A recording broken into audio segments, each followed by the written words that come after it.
avoir votre attention, s'il vous plaît. Nous allons commencer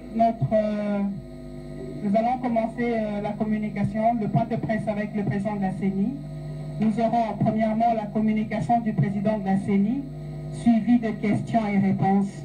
Et entre-temps, nous allons vous distribuer la décision de la plénière qui va supporter sa communication. Merci. Son Excellence, s'il vous plaît.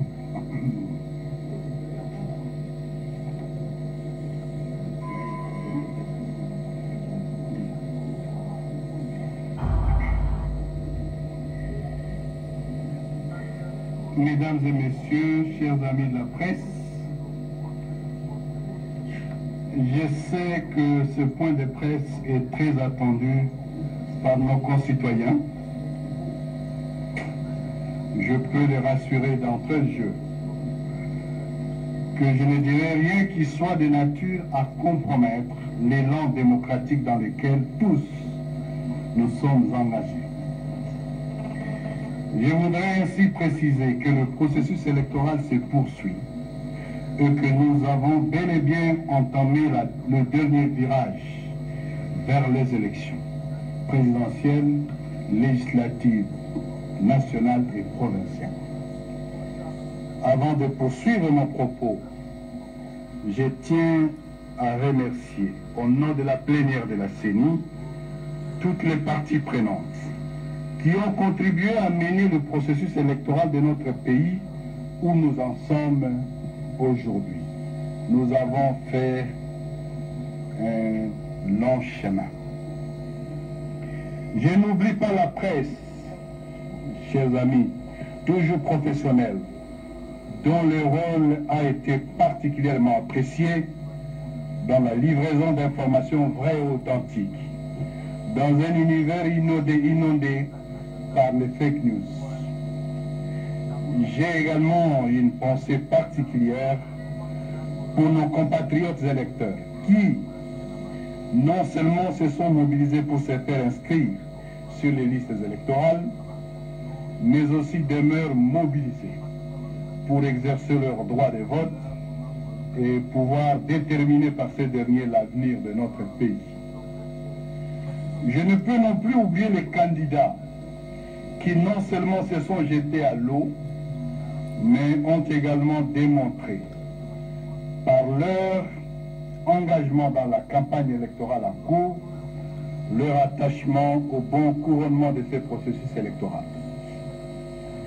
Pour ce faire, nous appelons les uns les autres au calme, en évitant tout quiproquo dans la perception de la communication de la CENI.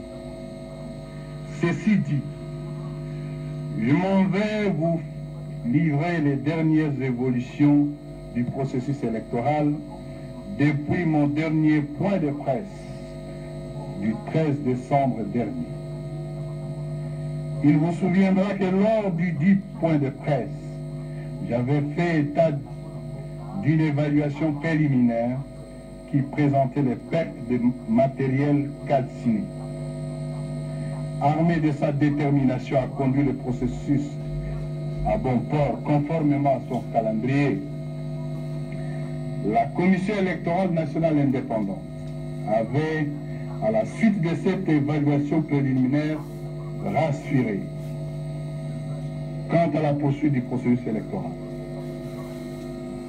Pour ce faire, elle a pris des dispositions devant permettre de combler les déficits du matériel créé par le dit incendie. Ainsi, en plus de 2676 machines qui ont échappé à l'incendie, les machines préalablement affectées au titre des stocks tampons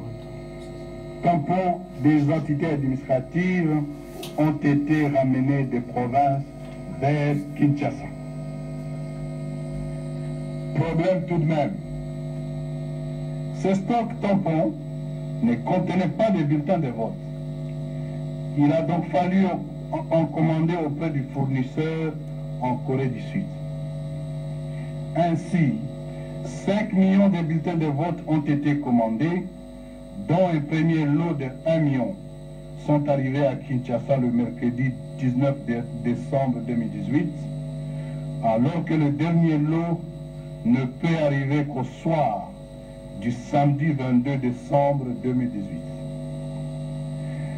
L'arrimage de ces machines issues du stock tampon avec le nouveau bulletin imprimé requiert, entre autres, non seulement la configuration, mais aussi l'initialisation de ces dernières en vue de les rendre compatibles aux circonscriptions de Kinshasa. Il faut pour cette opération un minimum de 60 heures, ce qui signifie qu'elles ne pourront être prêtes que le 25 décembre 2018. Devant cette impasse technique, il s'est présenté à la Commission électorale nationale indépendante deux hypothèses. Première hypothèse, organiser les élections dans le reste du territoire national le 23 décembre. Dans ces cas de figure, l'élection à Kinshasa se tiendrait 7 jours après, soit le 30 décembre 2018. Deuxième hypothèse, organiser les élections sur toute l'étendue du territoire national et reporter la date de scrutin prévue le 23 décembre au 30 décembre 2018. À cet effet, la CENI a entrepris des consultations auprès de toutes les parties prenantes, notamment les institutions de la République. Il faut dire que ce matin, une tripartite s'est tenue entre la CENI, le gouvernement et le CENSA. Les responsables des partis politiques, les responsables des confessions religieuses, les représentants de la communauté internationale et spécialement les candidats à l'élection présidentielle qui représentaient à ce titre l'ensemble des candidats.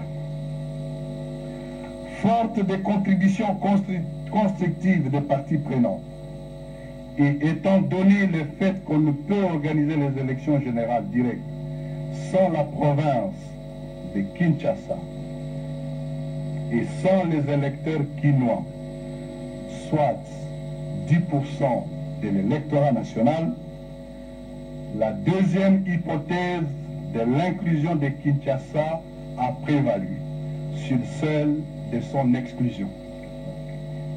L'alinéa 2 de l'article 52 de la loi électorale impose que le vote pour les scrutins directs se tienne le dimanche ou un jour férié. Nous annonçons donc